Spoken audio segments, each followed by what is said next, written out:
porque María Martins en este caso envía este boceto preparatorio que bueno, le había regalado Duchamp, un boceto en realidad que es un objeto, se lo envía a Hamilton entonces sin que Duchamp supiera que bueno, ella estaba prestándole, ¿no?, esa obra a Richard Hamilton para que la incluyera en esta retrospectiva de Duchamp en Londres.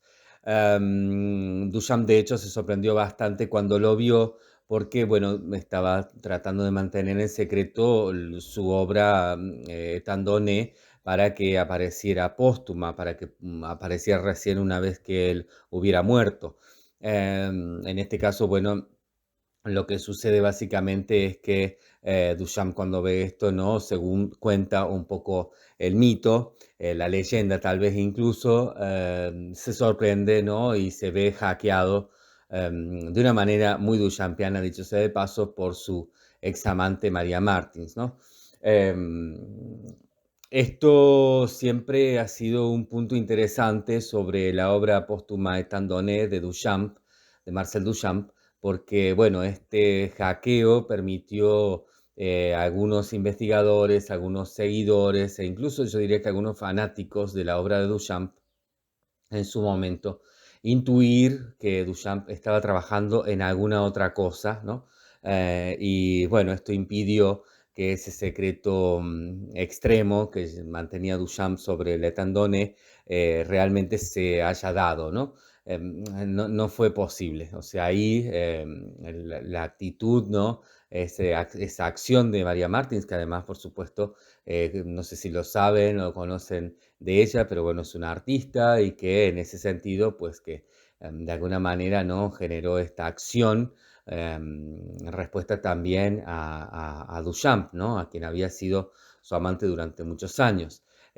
Bueno, esto que ella hizo fue realmente interesante, importante, y puede que Beuys, ¿no?, que era también un gran seguidor de Duchamp, un crítico muy fuerte de la obra duchampiana, del pensamiento duchampiano, de la figura de Marcel Duchamp, etcétera, incluso de la importancia, la trascendencia y demás.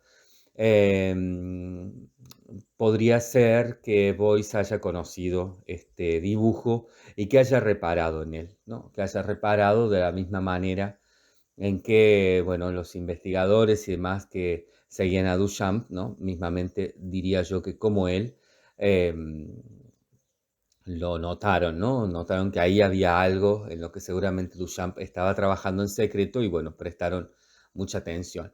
Este dibujo es particularmente misterioso dentro del Block Boys.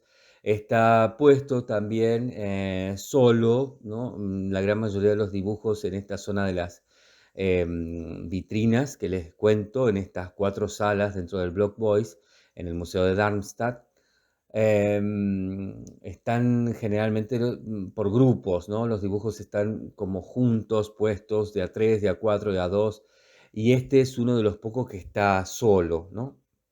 Está solo en la sala del medio, digamos en una sala, en realidad en la penúltima sala sería, y en esta penúltima sala, perdón, estoy diciendo mal, es en la quinta sala, o sea que es de estas 4 salas pequeñas, la segunda sala apenas uno entra. Digo por eso la del medio, porque en realidad está la sala 3, que es la grande, por donde uno accede a las pequeñas, ¿no? Luego está la 4, la 5, la 6 y la 7, y este dibujo está en la sala 5 y a la mitad de la sala, ¿no? Interesante para pensar, ¿no? Como siempre vuelvo a repetir, ¿no? Y como siempre me gusta señalar y reforzar que Boyce nos proponía un pensamiento abierto, un pensamiento vivo, unas reflexiones propias que posibilitan todo este tipo de pensamientos, reflexiones e incluso especulaciones, si quisiéramos, ¿no? Respecto a, bueno, ¿por qué ese dibujo está ahí? ¿Por qué ese dibujo es ese dibujo? ¿Por qué dibujó esto? ¿No? Lo que a mí me pasó es ir hacia aquí, ¿no? Ver este dibujo y pensar en todas estas cuestiones, en todas estas reflexiones y también en todo este tipo, ¿no?, de especulaciones en relación a qué es ese dibujo, qué representa, qué implica, qué significa, qué está haciendo ahí, por qué está puesto del modo en que está, etcétera, ¿no? Hay algo que a mí me apasiona y que también, bueno, sigo investigando, que es la relación entre Beuys y Duchamp, ¿no? Y bueno, pues esto que es algo que a mí me ha llamado muchísimo la atención. Luego, bueno, uno termina de recorrer estas salas y llega al final del recorrido, digamos, sin mucho más, o sea, no hay ningún tipo de cierre para el recorrido en particular. Uno simplemente sale de la última sala y allí puede entrar, en caso de que uno quiera, a una sala bastante oculta, que no está dentro del recorrido, no está dentro del plano más intuitivo de las salas, sino que hay que entrar por una puerta que va hacia unas escaleras y luego ahí girar y entrar hacia otras salas, donde hay material bibliográfico acerca de Beuys. Hay algunos videos realmente muy interesantes, una pequeña sala con unos monitores y también con algunos catálogos, algunos libros que están para poder mirarlos ahí en la sala. Es interesante realmente la información que hay algunos catálogos, hay algunos libros históricos y por lo que me dijeron, este material se va modificando constantemente, van haciendo un recambio porque es muchísimo el material que tienen bibliográfico, videográfico y demás. Y estos son préstamos del archivo Beuys, que particularmente armaron, ¿no?, y fueron cuidando y han ido de muchas maneras también trabajando la familia de Beuys, los hijos de Beuys y la esposa de Beuys. Y luego, aparte, tienen también allí material que van exponiendo de algunas colecciones que además de dibujos, pinturas, objetos, restos de performance, restos de environment, de acciones, etcétera, también han coleccionado videos, escritos, múltiples, etcétera, ¿no? Y como por ejemplo la de los hermanos Van der Grinten, que bueno, son sus grandes coleccionistas, ¿no? Los grandes coleccionistas de la obra y el obrar en general de Joseph Beuys, y que, bueno, van prestando, ¿no? Según lo que ahí que me pude informar ahí en este museo de Darmstadt, van prestando, ¿no?, algunas piezas, algunos registros y demás para que se vayan mostrando en esta sala contigua a las salas donde está el Blog Beuys. Bueno, mucho más seguramente para poder conversar, para poder contarles, pero lo voy a dejar hasta aquí. Me parece que está bien, que es suficiente. Ojalá que les haya estimulado a visitar, si están en Alemania, si están al sur de Alemania, si van de Francia a Italia, por ejemplo, se pasa muy cerca. Que se animen a visitar, o sea, que les den deseos, ganas, ojalá si sea de visitar este museo, de visitar el Blog Boys, porque realmente es una muy buena experiencia y creo que es una muy buena experiencia en muchos sentidos y en muchas direcciones, tanto para quienes quieren aprender específicamente de Joseph Beuys, como también para quienes quieren aprender o perfeccionarse o, bueno, vivenciar algún tipo de cosas, ¿no?, que eran típicas del el arte posmoderno o bueno, todo este tipo, ¿no?, de cosas que en arte nos interesan tanto. Aquí, pues, este es un maravilloso ejemplo, muy completo, muy bien tratado a nivel museológico, muy bien tratado como colección, realmente impecable, impecable todo lo que uno puede vivir y experienciar visitando el Blog Boys en el Museo de Darmstadt, en Alemania. Bien, y como para cerrar este audio, me gustaría agregar que en torno específicamente al Blog Voice, bueno, lo que uno puede ver allí, ¿no?, es algo realmente impactante. Lo primero que se siente es el trabajo con la energía, ¿no? hay algo que Boyce hizo allí que está en relación a lo energético. Uno se siente movilizado energéticamente de muchas maneras. Hay un trabajo con el calor, hay un trabajo con el sonido, en este caso con el silencio, hay un trabajo específicamente no con lo visual, pero con lo visual expandido, es decir, con muchas cosas que pasan por nuestros laterales, ¿no? O sea, en transversal. Está muy pensado todo, está muy diseñado y está realmente en términos poéticos muy dado, ¿no? Hay, bueno, algo que sucede en el recorrido también. Hay algunas cuestiones trabajadas en relación a la dimensión del cuerpo, a las dimensiones áureas, bueno, otras como ciertas cosas muy arbitrarias que están en relación, por ejemplo, a algunos árboles o algún tipo de naturaleza significada a partir del árbol y específicamente de un árbol y de un tamaño. Luego hay también algunas cosas hechas a partir del modo en que vuelan las abejas. Bueno, hay varias cosas, ¿no? Que por supuesto no están dadas en la sala claramente. Las salas, las 7 salas, están montadas y están abiertas a recorrerlas por el espectador, por quienes vamos, el visitante, ¿no? Por quienes vamos y visitamos estas salas, sin mucha información al respecto de todo esto. No hay mucha información.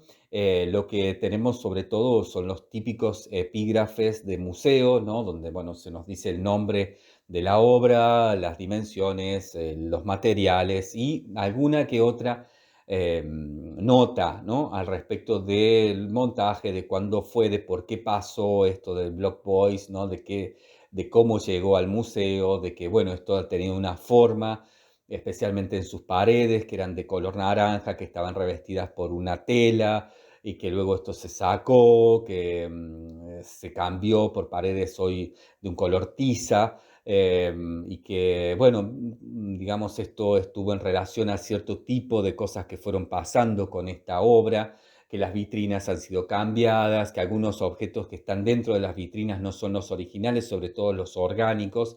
Dentro de las vitrinas, ¿no? Hay unas salas que están con vitrinas muy grandes que tienen un montón de cosas adentro, ¿no? Y son la gran mayoría restos de acciones, de performance, de cierto tipo, ¿no? de happening incluso que hacía Boyce, y que, bueno, por ejemplo, hay algunas cosas orgánicas, ¿no? Como restos de carnes o de chacinados, de chorizos, de longanizas, etcétera, ¿no?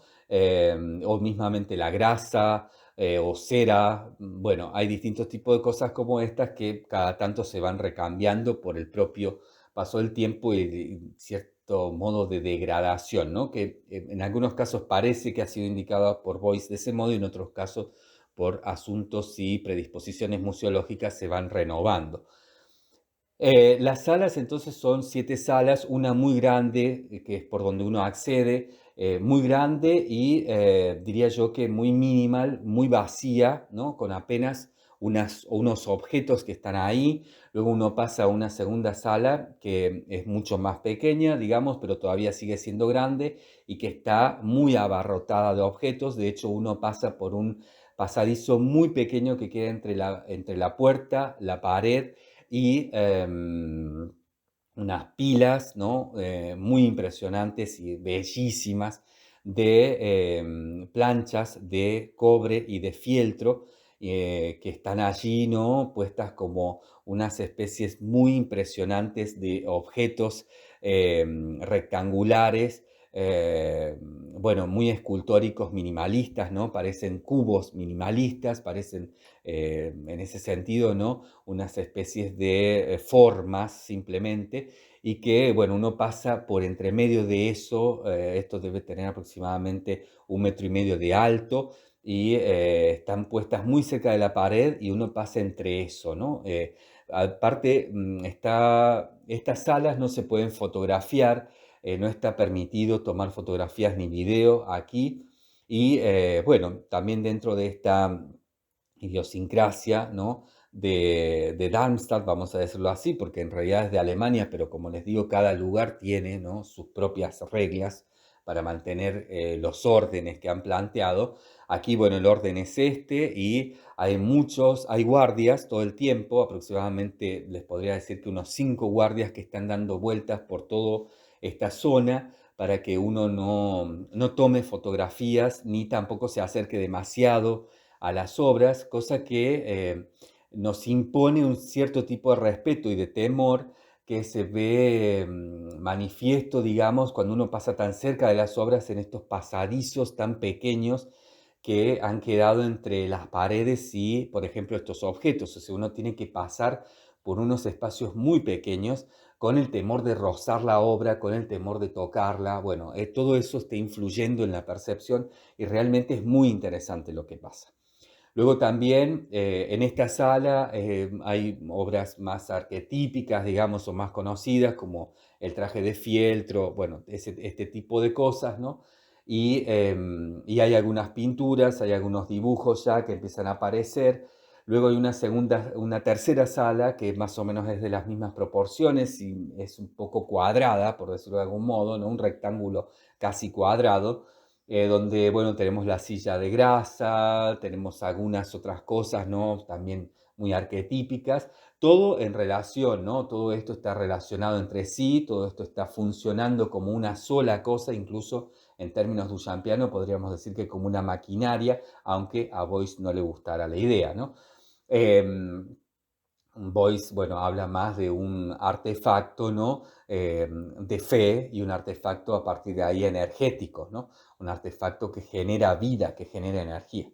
En ese sentido, bueno, es muy interesante poder verlo, poder vivirlo, poder sentirlo, poder percibirlo. Es realmente fuerte lo que pasa en estas salas en particular y en el trayecto de ir de una sala a la otra, ¿no? Los pasajes de una sala a la otra están dadas por ejemplo, de la sala 2 a la sala 3, a partir de algo que uno no sabe si tiene que pisar o no, si hay que saltarlo o no, porque hay una especie de pieza en el piso. Bueno, y así, ¿no? Está todo jugando todo el tiempo con nuestra percepción y con nuestra noción y, si se quiere, también conciencia del cuerpo, ¿no? Del cuerpo, pero no solamente del cuerpo físico, sino además del cuerpo físico, del cuerpo energético, de nuestra relación con el entorno, de nuestra existencia compartida con el todo, ¿no? Luego de la tercera sala, uno pasa a salas más pequeñas, que son las 4 salas, la sala 4, 5, 6 y 7, que están llenas de vitrinas. Son salas muy pequeñas, con vitrinas muy grandes, donde queda un espacio, modo de pasillo, para poder recorrerlo, que pasa de una sala a la otra, un pasillo, digamos, que une todas las salas y que uno va recorriendo mirando las vitrinas de frente, pero que además uno las puede recorrer entre sí. O sea, las vitrinas son más o menos 4 vitrinas por sala, entre 4 y 5, y están muy pegadas unas a las otras, con aproximadamente, diría yo, que no más de medio metro entre una y otra, y es realmente difícil pasar entre vitrina y vitrina, pero hay muchas cosas dentro de las vitrinas y hay muchas cosas que hay que ver metiéndose entre vitrinas, ¿no? No solamente por el corredor, digamos, que queda uniendo todas las salas, que se va dando de puerta a puerta, digamos, ¿no? Una línea recta que une todas las salas, que esto tiene unas dimensiones más o menos de ancho, digamos, de 1,5 metros, casi 2, por donde, bueno, pueden pasar varias personas, pero luego a esto se le adosa una especie de peine, ¿no? Que es el espacio que va quedando entre las vitrinas en cada sala, que uno tiene que ir entrando y saliendo, entrando y saliendo, entrando y saliendo, para poder ver lo que hay en esas vitrinas de los 4 costados, de los 4 lados, y que realmente vale la pena, ¿no? Vale la pena. Pero uno ahí se siente absolutamente encerrado, si bien las vitrinas son de vidrio transparente, de cristal, ¿no? No hay ningún tipo de sensación de claustrofobia o de agobio a partir de lo opaco, pero sí de que uno está como acorralado por estos objetos vitrinas y por todo lo que hay adentro, ¿no? Ni hablar si además quieren entrar dos personas juntas, ¿no? Que en el caso que me pasó en un momento y que realmente es incómodo, es imposible, ¿no? Entonces alguien tiene que retroceder para que otro pase, bueno, todo esto que se va dando dentro de este juego de espacialidad, energías y demás, ¿no? Que está pasando aquí en todo este Block Voice, se da también como algo importante de tener en cuenta.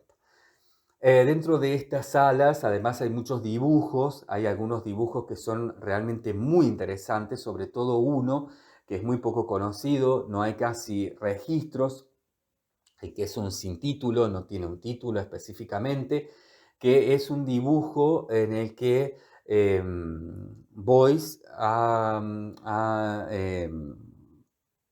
dibujado, valga la redundancia, una mujer tendida, desnuda, eh, muy mínimo, son apenas unas pocas líneas, muy, muy simple, y que nos recuerda directamente a los bocetos preparatorios de L'Étang donné, ¿no? De la obra post-mortem de Duchamp, ¿no? O sea, la obra que se conoció después de que Duchamp muriera y que estuvo trabajando durante los últimos años de su vida.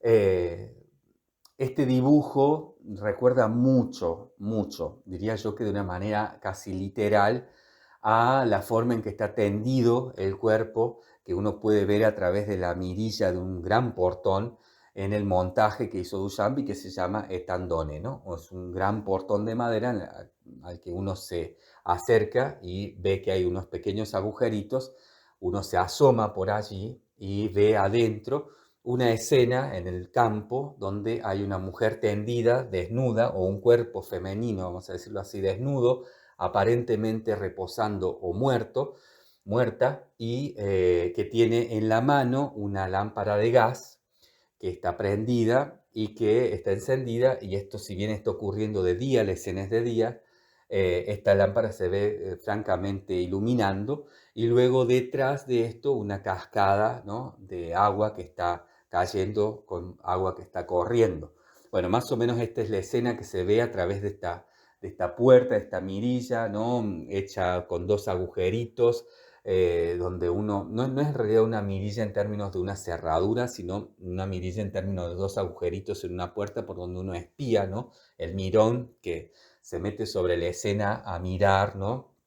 El voyeur de Duchamp, y este cuerpo que está allá adentro, ¿no? Tiene una posición muy clara, y que es la posición de las piernas abiertas, tendido, donde bueno, deja ver el sexo de esta mujer en primer plano, ¿no? A modo también un poco del origen del mundo de Courbet, digamos, ¿no? Esto mismamente es lo que dibuja de una forma muy sencilla, muy simple, Boyce en este dibujo que aparece entre muchos otros dentro de esta zona de vitrinas en el Block Boyce. Me llamó muchísimo la atención esto. Luego he buscado incansablemente imágenes de este dibujo. No están, tampoco está dentro de los libros que conozco, que he podido tener acceso y que reproducen el blog Voice, ¿no? Por supuesto no pude sacar fotos, porque lamentablemente es que no se puede sacar fotos. Y como les digo, no hay forma ni siquiera de hacerlo de una manera intempestiva, ¿no? De una manera de robarse una foto, porque los guardias están detrás de uno literalmente, ¿no? Entonces, contarles esto, ¿no? Contarles un poco que existe este dibujo allí y que me llamó mucho la atención. Me puse a investigar luego, a ver si había alguna noción, ¿no? De este dibujo en torno a que, bueno, a alguien le haya preguntado a Boyce de qué iba y tal. Bueno, no encontré nada. Y si bien hay una pequeño guiño en una entrevista que le da a Richard Hamilton, y que aparece reproducida en el libro, ¿no? Que editaron, que editó su familia acerca del Block Boys, no queda claro, ¿no?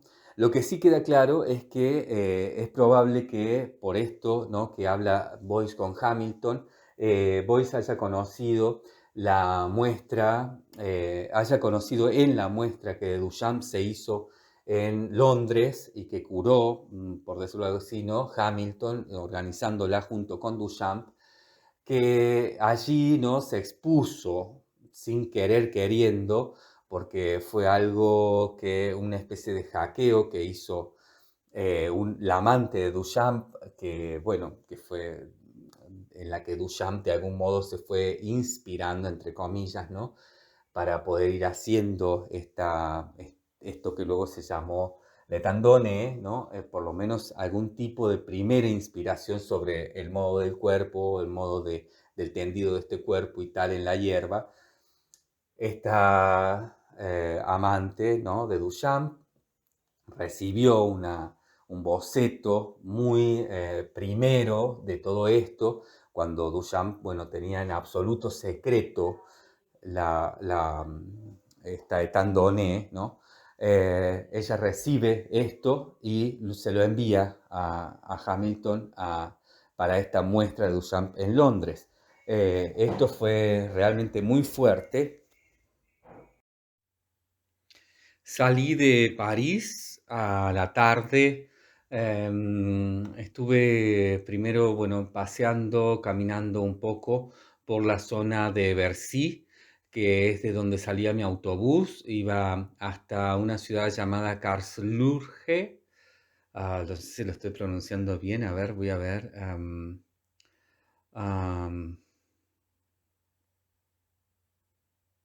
sí, Karlsruher. Ahí está, Karlsruher. De París, bueno, tomé en Bercy, en la estación de autobuses de Bercy, que está justo al frente de la Biblioteca Nacional. Un lugar muy, muy bello en el medio de un parque, el Parque de Bercy. Una estación realmente muy, muy modesta, muy sencilla, muy simple, donde tomé un autobús entonces rumbo a Darmstadt, que es donde está el museo de Darmstadt justamente, y que allí está, bueno, en lo que se conoce como Block Boys, que es esta colección de finales de los 60 de Joseph Beuys, una colección, bueno, dada en torno a objetos, a bueno, una serie de restos de performance y demás, que tal vez es la colección mejor conservada en torno, bueno, a lo que Beuys quiso, a cómo Beuys quiso conservar, quiso que se mantuviera, que se proyectara al futuro su trabajo, ¿no? De esa época, de la época de los años 60. Beuys vende esta colección a un coleccionista que, bueno, luego la dona al Museo de Darmstadt, donde el propio Beuys la monta, ¿no? Hace una instalación, un montaje en 7 salas, que, bueno, es uno de los objetos museológicos a nivel de exposición mejor desarrollados, mejor, si se quiere, expuestos, mejor también en torno al discurso, ¿no? Mejor contado, que se puede encontrar hoy en el mundo, ¿no? Alrededor del mundo y en relación a la obra de Joseph Beuys. Mi objetivo en este viaje fue estudiar también la obra de Beuys. Bueno, había comenzado, como ya les he contado, por visitar Nueva York, donde visité el Museo MoMA, luego también el Guggenheim y algunas otras cosas que me sirvieron para refrescar algunos conceptos y algunas historias en relación al arte moderno, al arte posmoderno y al arte contemporáneo. Luego en Estados Unidos también visité el museo el museo donde está el compilado mayor también de la obra de Marcel Duchamp, que bueno, se puede hoy compartir, ¿no? Se puede visitar, se puede ver en un museo excelente y maravilloso, muy impresionante, diría yo, que es el Museo de Filadelfia.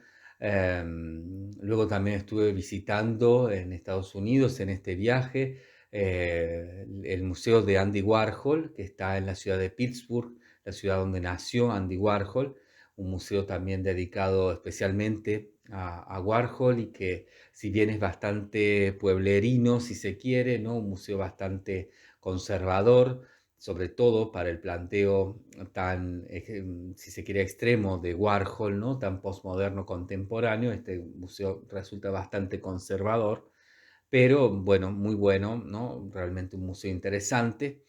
En ese planteo, ¿no? Que era en este viaje por Estados Unidos, algunas ciudades y algunas ciudades europeas, poder visitar esas referencias que para mí hacen a la base del arte actual y que también hacen específicamente en ese sentido a todo lo que yo creo del arte actual y que, bueno, en estos artistas y algunas de sus obras, especialmente estos montajes, esto que ha quedado por ellos definidos para el después de sus muertes. Bueno, siento que están las claves, ¿no? Para poder comprender cómo se ha ido desarrollando tanto el lenguaje como también la política, como también la poética, bueno, los conceptos, la técnica mismamente y todo lo que, bueno, hace a la historia del arte en estos últimos 60, 70 años hasta hoy, ¿no? Y que han dado por resultado lo que hoy entendemos ya como arte postcontemporáneo. Para mí era importante poder hacer un viaje de estudio viendo estas obras particularmente en torno, bueno, a los obrares amplios y extensos de Duchamp, Beuys y Warhol. Y así fue entonces como llegué luego de esta primera parte de este viaje que fue en Estados Unidos, visitando estas ciudades, visitando estos museos, visitando estas colecciones. Llegué entonces, luego de ver específicamente la obra de Warhol, la obra de Duchamp y mucha obra, ¿no? De la modernidad específicamente, ¿no? Y especialmente que está, por ejemplo, en el Museo de Arte Moderno de Nueva York, ¿no? El MoMA.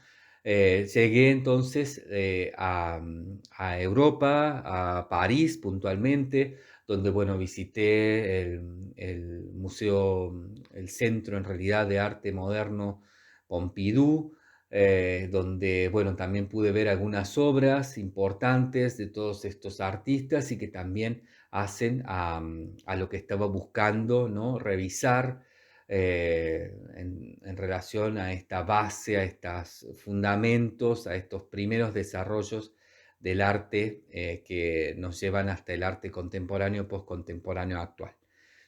Así es que entonces de París salí en un bus desde la estación de Bercy hacia Karlsruhe, eh, Karl Ruger, lo tengo que leer porque si no es que no lo sé pronunciar, y hacia allí partí, salí en la noche, viajé varias horas, llegué a la mañana, a la madrugada en realidad, aproximadamente a las 5:30, 6 de la mañana estaba allí.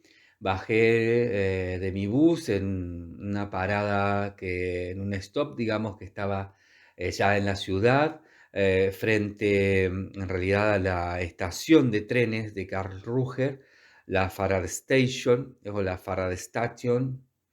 Y allí, bueno, me quedé unas horas hasta que tomé mi próximo bus desde allí hasta Darmstadt, donde, bueno, llegué aproximadamente a las 9 de la mañana. Esto se dio entre distintos controles, los primeros controles policiales fuertes que viví en este viaje, que se dieron en Alemania. Controles, bueno, bastante agresivos, si bien no para mí, que, bueno, soy europeo, que tengo nacionalidad española, que viajo con pasaporte español, pero pude ver cómo, bueno, la policía fronteriza tanto francesa, pero especialmente la alemana, en este primer tramo, digamos, desde París hasta Darmstadt. Bueno, varias veces requisó, ¿no? Y controló a aquellas personas que en apariencia eran inmigrantes de las zonas africanas o las zonas de Medio Oriente, básicamente, digamos esto, requisados a partir de su aspecto, ¿no? Fue muy fuerte ver cómo o sea, ver desde arriba del bus, luego de haber pasado de una manera muy simple el control para aquellos que somos europeos, ver cómo a las personas que no lo eran y que especialmente o particularmente eran de algunas zonas del norte de África, por ejemplo, les bajaban del bus, les bajaron, les pidieron, ¿no?, sus papeles, los tuvieron varios minutos abajo, y bueno, un poco al son, ¿no?, siempre de esto es Alemania, ¿no? Tratar de imponerles un tipo de requerimientos que suenan bastante poco humanitarios y que, bueno, se justifica de que dentro de la ley alemana eso está bien, ¿no? Está correcto. Me tocó ver escenas realmente agresivas en las que, por ejemplo, una policía tomó en sus brazos a un niño muy pequeño, un bebé, que una de estas mujeres, ¿no?, que estaban ahí siendo requisadas tenía y que para poder revisarla, básicamente poder palparla, tuvieron que pedirle bueno, que soltara a su bebé y esta mujer policía lo tomó en sus brazos, ¿no?, de una manera realmente todo muy frío, muy, bueno, de muchas formas muy agresivo, ¿no?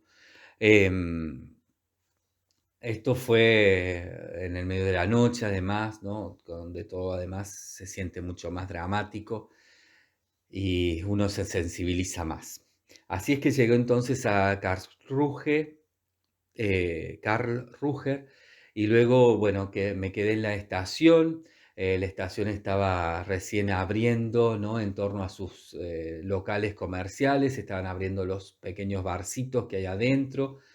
Hacía mucho frío realmente, esto era en noviembre y en este viaje, bueno, sentí también, ¿no?, ese frío húmedo del otoño ya avanzado de esta zona europea, eh, que es el sur de Alemania, bueno, ya muy cerca, ¿no?, de los Alpes, ya muy cerca de toda la zona del límite, ¿no?, con Suiza, con Italia, etcétera. Em, bueno, una zona realmente muy bella, muy bonito todo, pero también muy frío, ¿no? Muy frío para mí, por lo menos muy frío. En la estación todo el mundo estaba perfectamente y yo realmente estaba congelado. La gente lo vivía muy naturalmente, como uno, bueno, suele ver este contraste, ¿no?, de nuestra idiosincrasia con el clima en estos países donde, bueno, están acostumbrados a vivir el frío, y a poder, a partir de eso, transitar y hacer su vida normalmente, ¿no? Así estuve un par de horas, estuve en la estación, aguardé allí, muy tranquilo todo, la verdad, siempre bajo muchos controles, ¿no? Hay mucha policía dando vuelta, supongo que en relación específicamente a estas cuestiones relativas, ¿no?, valga la redundancia, a la inmigración ilegal.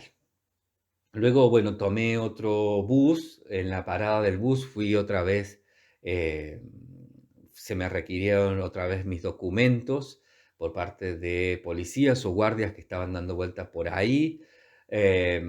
Todo aparte, ¿no?, con esa frialdad de estar haciendo algo en torno a la seguridad pública, ¿no?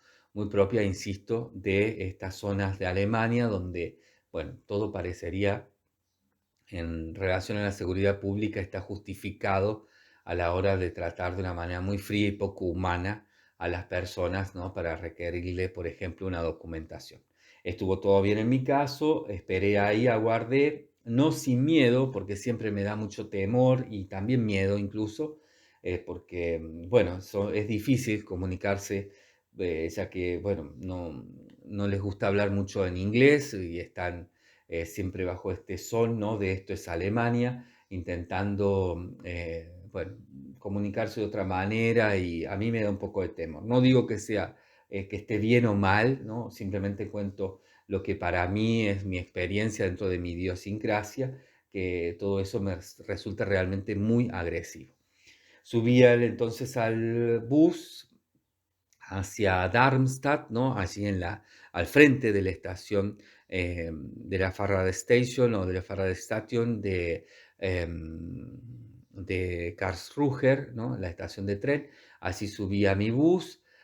Por lo general en estos lugares no hay estaciones de bus, son paradas que están en la calle con una pequeña garita, un pequeño techo, donde uno se queda, ¿no? Esperando el bus. No hay mucha indicación de nada, no hay carteles que estén indicando los horarios o si hay algún tipo de retraso o algo así.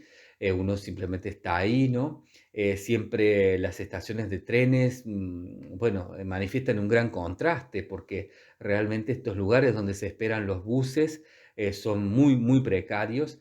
Si bien están, digamos, muy bien instalados, están muy bien diseñados y tal, resultan muy precarios, sobre todo para el frío, para la lluvia, etcétera, ¿no? Está todo muy, muy desprovisto de comodidad y de cualquier otro tipo, ¿no? De intención de confort.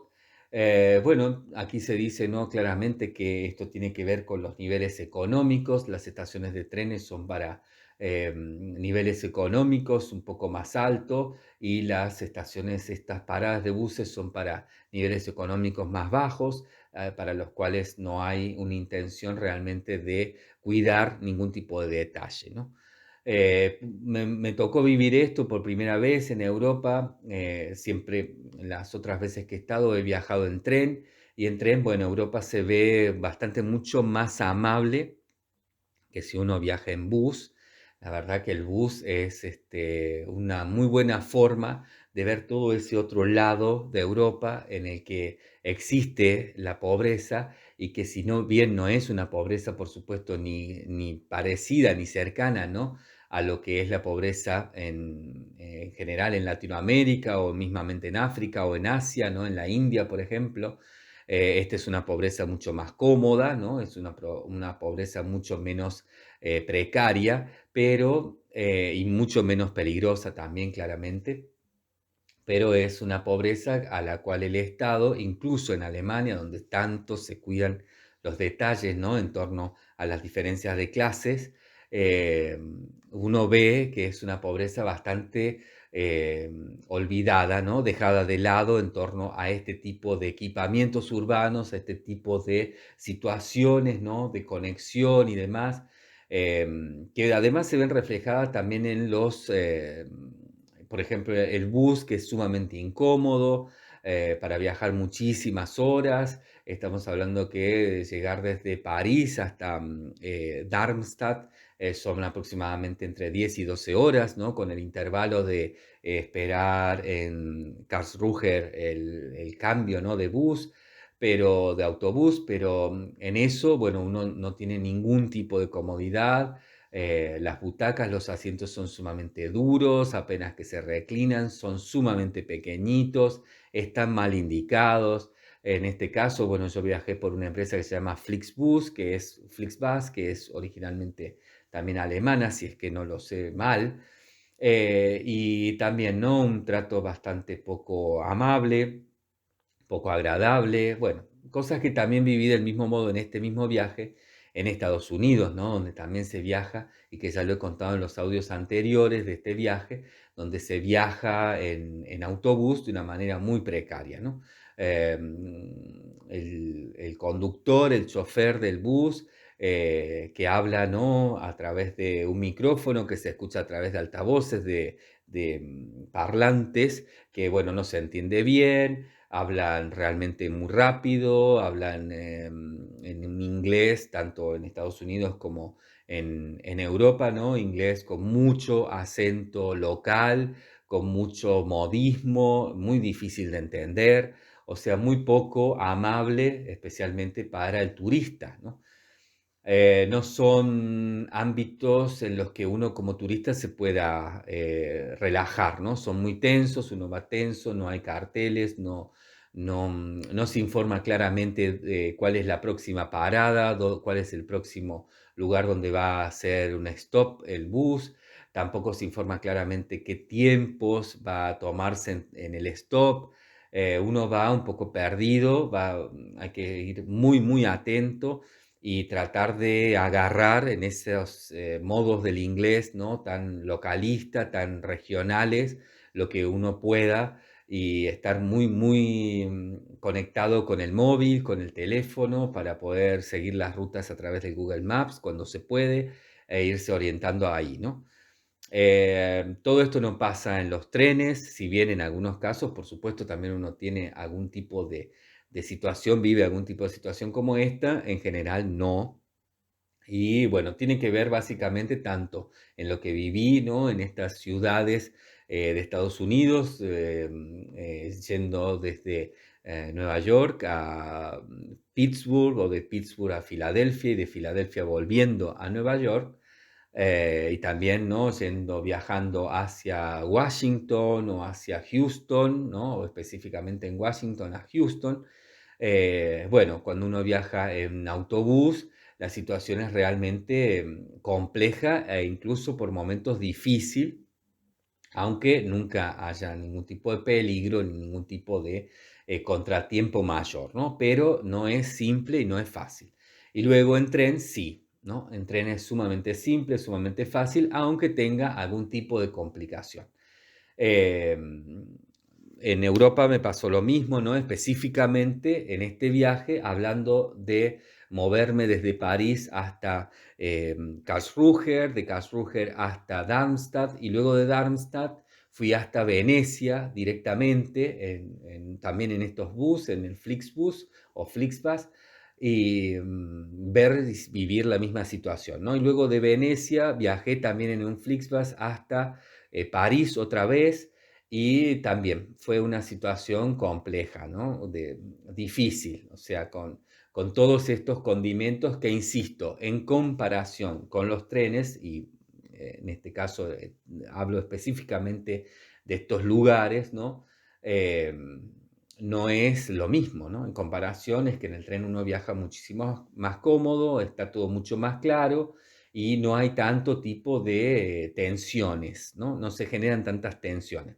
Claramente, en ese sentido hay que decir que, aclarar, ¿no? Dentro de mi experiencia para este viaje, que tanto en Estados Unidos como en estas ciudades, ¿no? de Europa que visité, en las ciudades de Estados Unidos que visité y estas de Europa que visité, el tren, ¿no? Para los mismos tramos, bueno, los costos son mínimamente del doble, a veces del triple, ¿no?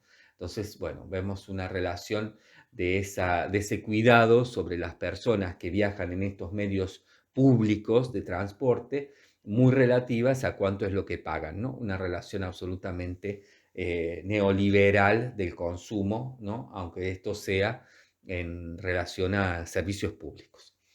Bien, una vez que llegué a Darmstadt, bueno, la situación en Darmstadt era realmente muy sencilla, ¿no? O sea, Darmstadt es, bueno, una ciudad pequeña, que si bien no tan pequeña, ¿no? Porque es una ciudad, pero es una ciudad pequeña, muy bien organizada, con, bueno, buena predisposición, si se quiere, al turismo. Fría, ¿no? Fría, distante, una ciudad poco amable en un punto, pero muy relativa en todo caso a esa idiosincrasia alemana que a nosotros, quienes somos un poco más latinos o netamente latinos, nos parece siempre así, aunque no necesariamente sea eso lo que sucede. Creo que, bueno, simplemente es un modo de ser que a veces choca un poco, y en las ciudades que no son tan centrales, como caso Berlín, por ejemplo, ¿no? O Múnich, bueno, por fuera de esas ciudades es que esto se nota más, ¿no? Se nota mucho más esa diferencia de idiosincrasia que a veces nos parece un poco relativa a lo frío o a cierta antipatía, ¿no? En Darmstadt, bueno, todo fue bastante más simple, ¿no? Bueno, si bien me costó mucho salir desde la estación hacia el museo, porque estaba sin batería en mi móvil, y entonces había perdido la posibilidad de hacer ese tramo caminando, que era bastante cerca, relativamente cerca. Me había quedado sin móvil, me había quedado sin Google Maps, entonces tuve que hacerlo un poco a tientas, ¿no? Un poco a ciegas, y la verdad que tampoco tenía mapa físico, no tenía un mapa en papel, así que más o menos de lo que recordaba y lo que pude ver, ¿no? En los carteles, que están en general la gran mayoría todos en alemán, pude llegar hasta el museo. La verdad que estaba bastante directo ir desde la estación. Bueno, a uno también lo deja el bus, el autobús lo deja al frente de la estación de trenes de Darmstadt, en la misma situación que les contaba, ¿no? Todo muy precario, apenas una casilla, una especie de garita, ¿no? Un techito, un pequeño techo donde uno, bueno, baja del autobús. Al frente hay una estación inmensa de trenes, ¿no? Que es la estación de Darmstadt, que tiene conexiones con muchísimos lugares, así que es una estación realmente grande. Uno baja allí, bueno, y de ahí directo, de la puerta de la estación de trenes, directo, uno va hasta el Museo de Darmstadt. Es realmente muy simple llegar, es muy directo y habrá, yo creería que unos 15 minutos de caminata, no más. Se camina muy tranquilo, se camina, bueno, bajo las reglas también alemanas, ¿no? Que sabemos que hay que caminar siempre por la derecha, que no hay que cruzarse, que hay que tener mucho cuidado con los cruces peatonales, que no hay que cruzar por cualquier lado de una calle, que jamás hay que cruzar un semáforo en rojo para el peatón, etcétera, ¿no? Con mucho cuidado con todo eso, porque son en muchos de los casos, bueno, ocasiones, temas, asuntos por los cuales a uno lo pueden multar, ¿no? Entonces, bueno, uno puede llegar a pasar un momento incómodo, ¿no? Más que otra cosa. Y bueno, las multas a veces van entre $10, o sea, 10 euros, perdón, hasta aproximadamente los 3.000 euros, según lo que uno cometa como infracción como peatón, ¿no? Así que hay que tener cuidado, hay que averiguar bien, hay que fijarse porque no todas las regiones de Alemania manejan los mismos códigos también, ¿no? Con todos esos cuidados y con toda esa información en la cabeza, fui hasta el Museo de Darmstadt caminando, muy hermoso todo, muy sencillo, muy simple, una ciudad muy de algún modo mínima, ¿no? Pero bonita, ¿no? Regional, una ciudad más de pueblo, ¿no? Más de las afueras de las ciudades grandes. Bueno, está muy cerca de Múnich, que creo que es la ciudad grande más cercana que tiene. Un museo que cuando llegué realmente me sorprendió, un muy buen museo, ¿no? Que, bueno, es un museo de arte, donde hay arte antiguo, perdón, arte moderno, arte posmoderno, además hay mucho diseño, bueno, hay salas, ¿no? De distintos tipos de diseños, también hay algunas salas, toda una planta en realidad casi dedicada a las ciencias naturales, a la arqueología. Bueno, es un museo realmente muy completo y que tiene obras muy importantes, ¿no? No solamente el Block Boys, eh, propone, digamos, una posibilidad de visita a este museo, sino que hay muchas cosas para ver, como por ejemplo un plexiglas de Duchamp, ¿no? Aquella histórica puerta para Gadiva, ¿no? Que fue un encargo, una invitación a la que Duchamp, bueno, propone esta obra, ¿no? Eh, y que es una puerta por la que se accedía a un local, ¿no? A un local comercial, digamos, que, bueno, tenía una exposición surrealista y que luego, bueno, esto cuando se terminó, Duchamp pidió que se rompiera esta puerta, que originalmente se dice que fue de vidrio, bueno, nunca se sabe bien si fue de vidrio o fue en este material plexiglas. Esta puerta es una figura que está hecha sobre un plano de plexiglas, ¿no? En esa idea de lo infrafino o infraleve incluso de la teoría duchampiana, y es un rectángulo que tendrá aproximadamente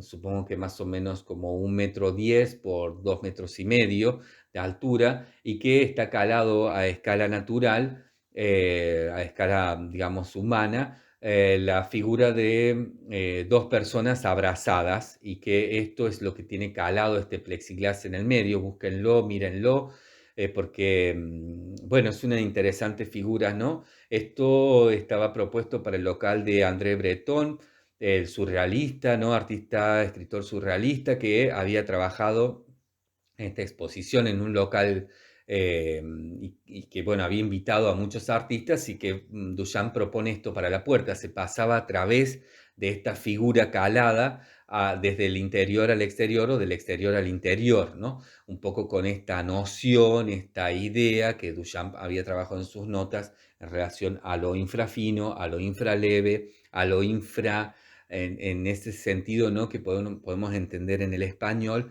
a lo infrasensible, ¿no? A una sensibilidad muy, muy pequeñita en términos de lo infraleve también, ¿no? Una infrasensibilidad infraleve sería, ¿no? Para decirlo de algún modo entendible, o algo así, ¿no? Esto es una pieza realmente rara de Duchamp, es una pieza realmente poco analizada en la obra de Duchamp también, ¿no? Es algo que pasa un poco desapercibido, pero que es realmente muy interesante y que, bueno, el original, como nos cuenta la historia del arte, fue destruido a pedido de Duchamp una vez que la muestra de Breton terminó, y que luego se reprodujo también con la autorización de Duchamp en este material, en este plexiglas, ¿no? O flexiglas, como se quiera nombrar, según como se entienda, ¿no? Es básicamente un acrílico flexible en donde está calada esta imagen, ¿no? Y que está, bueno, esto se encuentra aquí también en el Museo de Darmstadt, ¿no? En este museo. Bueno, piezas como estas, que son verdaderos tesoros, ¿no? Arqueológicos dentro del arte moderno, nos llaman también la atención, ¿no? En este museo, que vale la pena solamente ir a ver este plexiglas, ¿no? Si uno solamente fuera a eso, pues que ya vale la pena, les puedo asegurar. Esto está, bueno, en una sala al frente de la sala donde está el Block Boys, que es en realidad una sala dividida en 7 partes, son 7 salas, para decirlo de algún modo, ¿no? Es una zona de 7 salas, y al frente de esto está una enorme también área, ¿no? De arte moderno y posmoderno, donde se encuentra, por ejemplo, esta obra de Duchamp. Es muy sugerente, ¿no? Lo que pasa entre esta obra y lo que está al frente, que es la obra de Beuys, ¿no? En relación específicamente, lo sugerente, digo, bueno, a las manifestaciones que Beuys hizo siempre acerca de Duchamp, ¿no? Hay algo también infraleve en la curaduría, en el juego, en cómo incluso está puesta esta puerta al frente de las salas del Block Boys. Bueno, ahí hay algo, ¿no? Un diálogo que creo, además, debe haber estado planeado, debe haber estado indicado por el propio Boys. Si bien no encontré información al respecto, ¿no? No encontré ningún lugar donde hablara bueno, nos contaran, ¿no? A partir de la historia del arte, cuál fue la posición de Beuys al respecto de esta obra de Duchamp y cuál fue su posición al respecto de estar al frente de esta obra, ¿no? Bueno, son muchas cosas también, ¿no? En ese sentido, infraleves, infrafinas, infrasensibles, que van quedando ahí manifiestas para que uno pueda ir pensándolas, reflexionándolas. El museo realmente juega con eso de una manera muy interesante, al igual que también la colección la colección que está abajo, digamos, en planta baja, de arte antiguo, digamos, y también la parte de ciencias naturales y de arqueología. La parte de ciencias naturales y arqueología dialoga, si bien también el arte antiguo, arte, bueno, que hay de todo un poco también, ¿no? Bizantino, hay gótico, hay renacimiento, hay algunas cosas incluso de lo románico. Bueno, todo esto dialoga con la obra de Beuys, que está arriba, digamos, está en la otra planta, pero especialmente lo que uno puede ver en diálogo es la zona de ciencias naturales. Es muy impresionante y recordemos que Beuys trabajó mucho, ¿no? Con aspectos de las ciencias naturales, de la observación de la naturaleza, etcétera, y también, ¿no? De cómo documentar eso, de cómo resguardar restos de la naturaleza, etcétera, ¿no? Que bueno, fueron parte también muy concreta y fundamental en su discurso para luego poder entender cuáles eran los aspectos más importantes, si se quiere, no más claros de su lenguaje. O sea, para entender el lenguaje de Boyce es evidentemente necesario entender algún tipo de forma de las ciencias naturales, ¿no? En sus lenguajes arquitectónicos para la exposición, por ejemplo, ¿no? Entonces, aquí está muy claro dado eso, hay una relación muy directa, si bien no se entiende que sea intencional, pero eso está claramente, ¿no? En el museo, en estas dos plantas, en estos dos niveles, y que también recuerdan un poco a aquella noción, ¿no? De el arriba y el abajo, de, bueno, por decirlo de algún modo, ¿no? De lo que pasa también con el gran vidrio, con la novia desnudada por sus solteros incluso, ¿no?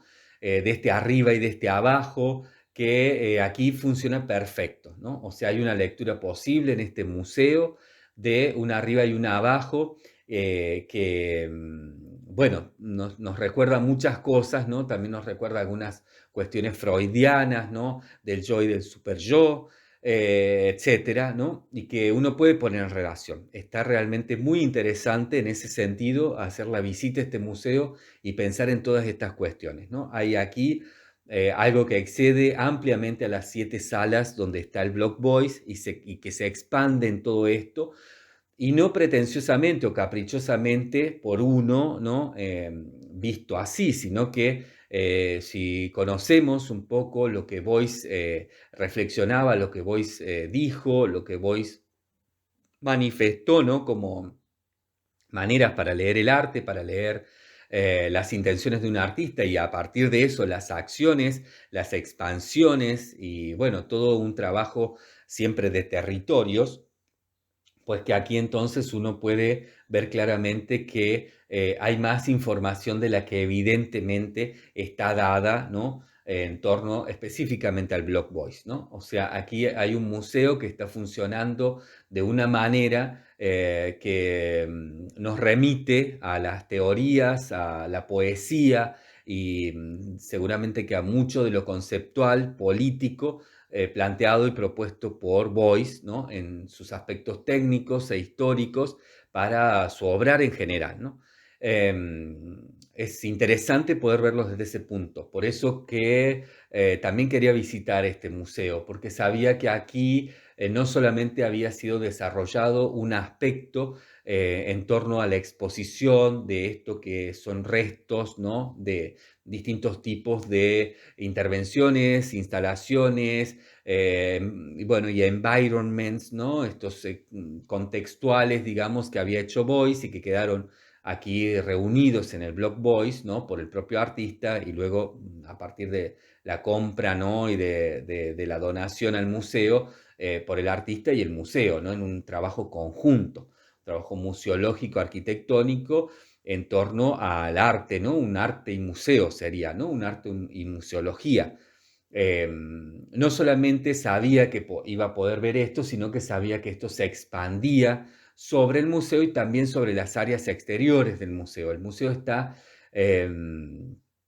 sobre uno de los límites de un gran parque que hay, ¿no? Un parque muy interesante, gran, digo, en escala a la ciudad, ¿no? A Darmstadt. No es realmente un gran parque, pero no, digamos, no es un Central Park, por decirlo de algún modo, es un parque muchísimo más pequeño, pero con una incidencia interesante como verde, ¿no? Como mancha verde dentro del ámbito de la ciudad. Algo que también Boyce teorizó, ¿no? Algo que teorizó en torno a aquellas posiciones, ideas y propuestas, ¿no? Para el Partido Verde y para toda una noción de rescate y de promoción y fomento de los espacios verdes en la ciudad, de la naturaleza dentro de la ciudad, de el diálogo, ¿no? Productivo de vida, de naturaleza y urbanización, ¿no? En las ciudades y demás, ¿no? Propuesto por Boyce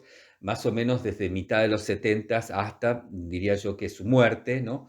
Hasta finales de los años 80, Y que aquí se ve también claramente, ¿no? O sea, se ve claramente cómo este museo está en relación a este parque, cómo esto también se pone posible, potencial, en relación con la obra de Boyce, e incluso cuando uno ve la planta de la sala de donde está el Block Boyce, uno puede ver claramente que hay una relación también posible, potencial, de algún tipo de algunas obras, ¿no?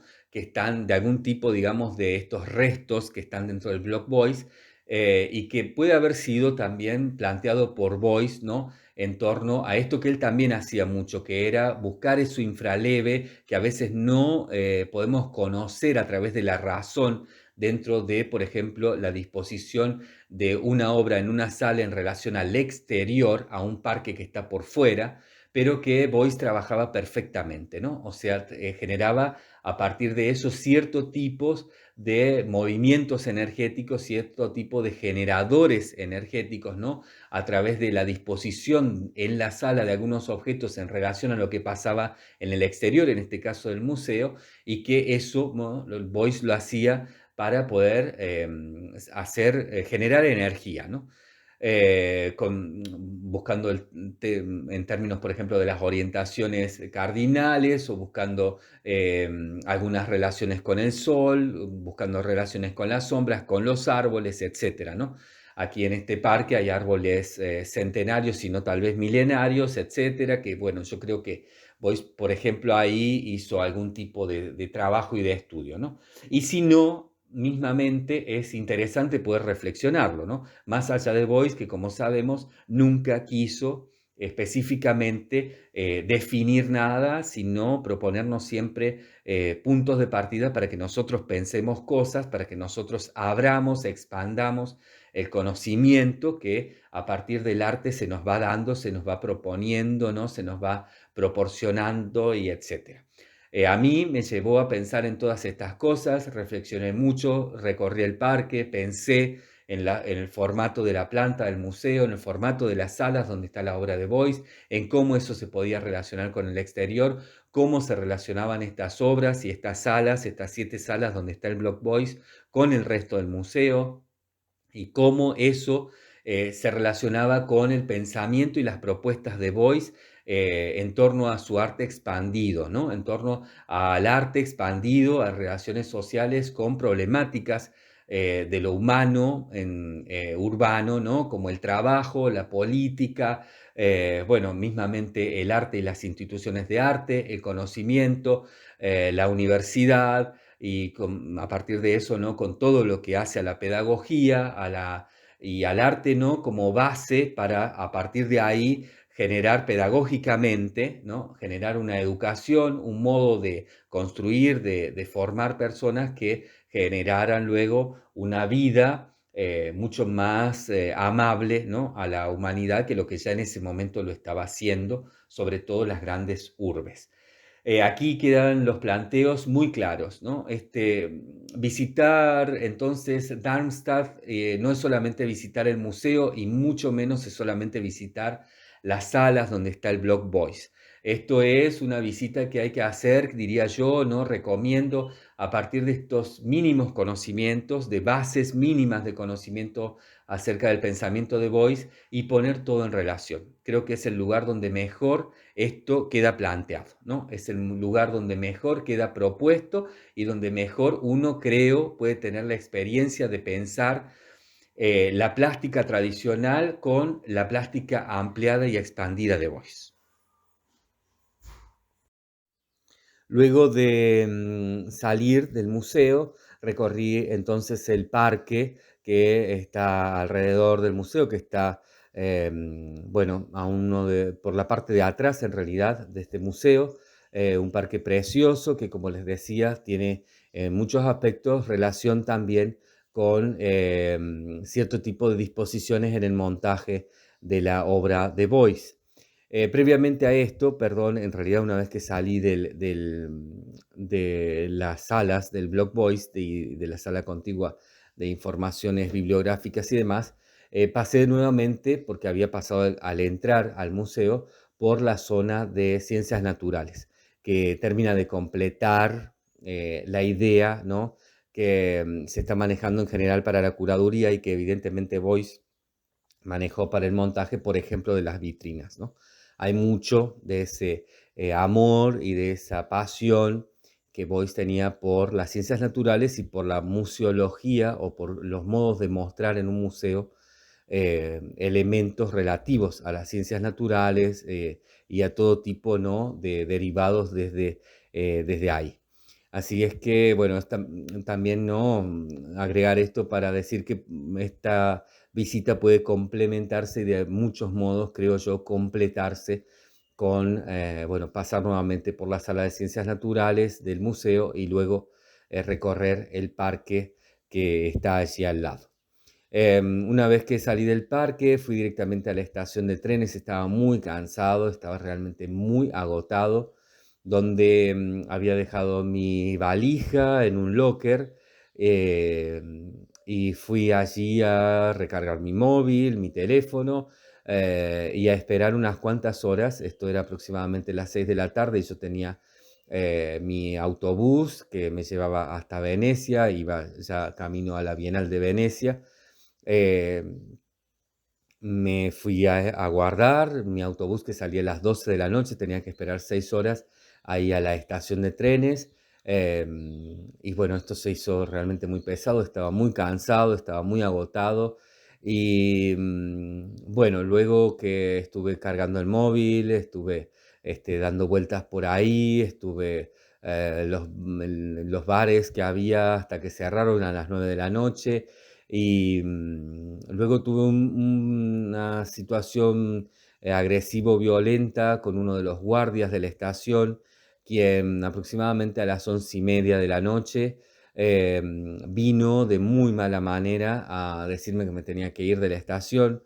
Luego me enteré que en esa zona, digamos, ¿no? Esto que hablamos de cómo regulan regionalmente en Alemania sus órdenes, ¿no? En esta zona no se puede pasar más de 6 horas en una estación de trenes, por aspectos de seguridad y bueno, por distintos tipos de planificación y justamente orden, ¿no?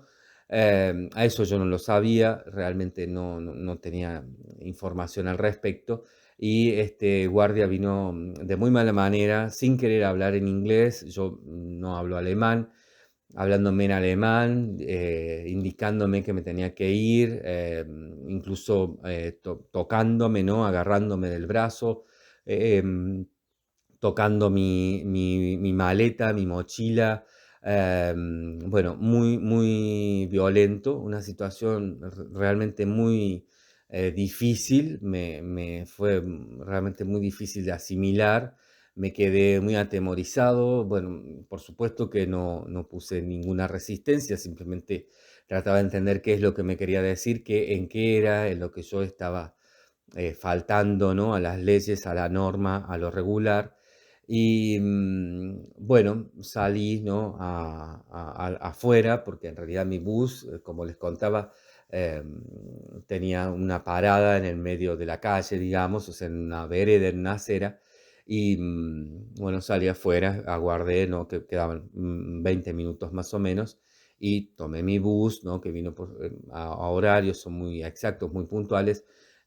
Tomé mi bus y bueno, pues no pasó nada más, ¿no? Fue simplemente un muy mal momento que me dejó reflexionando también respecto a esta idiosincrasia, ¿no?, de toda esta zona, que si bien no es la zona donde vivió específicamente Boyce, bueno, tiene, ¿no?, mucho, aquí Boyce hizo muchas cosas, tuvo mucha relación con toda esta zona, y que un poco luego, comentando esto, ¿no?, incluso con personas oriundas de Alemania, ¿no?, amigos, amigas que que han nacido en Alemania, que han vivido un tiempo, o amigas y amigos que viven en Alemania hace mucho tiempo, que son argentinos, pues bueno, me contaban un poco, ¿no?, de toda esta idiosincrasia también respecto a las normas, a las leyes, a la regularidad, ¿no? Y también al poder que eso genera en quienes mantienen las normas y las leyes, ¿no?, funcionando y a rajatablas, ¿no?, en una especie de búsqueda de la perfección de eso, o de una optimización de excelencia. Y pues bueno, también pude comprender a partir de ese hecho vivido muchas cosas, ¿no? De las que también habla Boyce en relación a la energía y en relación también al poder y a todo lo que, bueno, se relaciona, si se quiere, ¿no? Uno puede pensar en torno a la figura del ser humano, a la figura de la libertad, a la figura de la libre manera de estar en el mundo, ¿no? Fue fuerte porque creo que ahí también tomé una dimensión extra de lo que había vivido ese día en el museo y pensando, analizando, reflexionando de lo que, bueno, vengo conociendo del pensamiento de Boyce, del obrar de Boyce y lo que pude visitar ahí en el Museo de Darmstadt en relación al blog Boyce. Bien, amigas, bien, amigos, dejo entonces hasta aquí. Un gusto grande, como siempre. Gracias por su interés, gracias por estar ahí y bueno, ya seguiré en otro audio contándoles seguramente de este viaje maravilloso y de todas estas cosas tan interesantes y tan buenas que han ido sucediendo.